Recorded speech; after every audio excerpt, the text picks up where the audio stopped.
The 10-year comments data shows excellent durability, which is the longevity of how long the bioprosthetic valve lasts.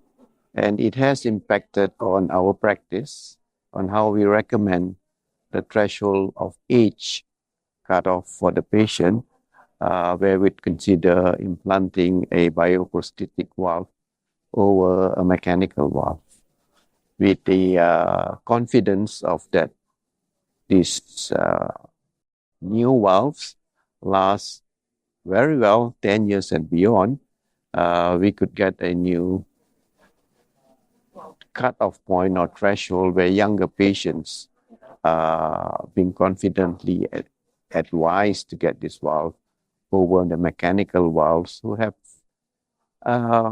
some problems where because the patient would need lifelong anticoagulation with valve. This is new technology. New technology has two challenges. One is public awareness.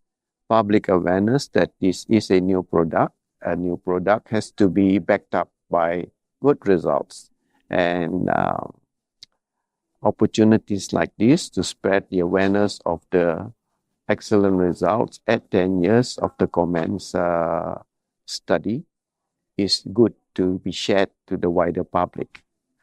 The second challenge would be, of course, with newer technology, there is a price premium on it. So currently, it is priced on a higher price set compared to the other conventional valves, whereas the previous generation of bioprosthetic valves or the mechanical valves. However, with common practice, with over time, with more utilization of newer products like the RESILIA tissue, the price I foresee would drop in time with wider adoption of this technology. It is a combination on both. It is benchmarked against international studies, international data. However, in the best case or optimal case scenario, if it is backed up by local data, that would be a confidence boost point, because there are some instances where the disease process may differ from in a local setting compared to the international setting. So a combination of both international and local data is preferable, but in the scenario where local data is not readily available, international data would form the benchmark.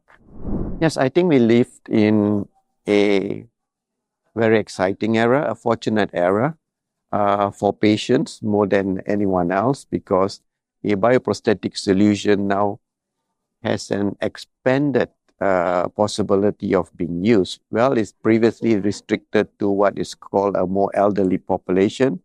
Now, with the advent of a bioprosthetic valve that has a potential to last longer, younger patients are included into this group that we would use them earlier.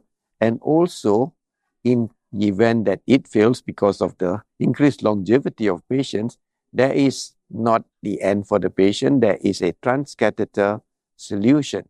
So if you marry both of these together, a durable bioprosthetic valve to start with, and a possibility of a transcatheter approach in the event it fails, I think this is a very good option for the patient.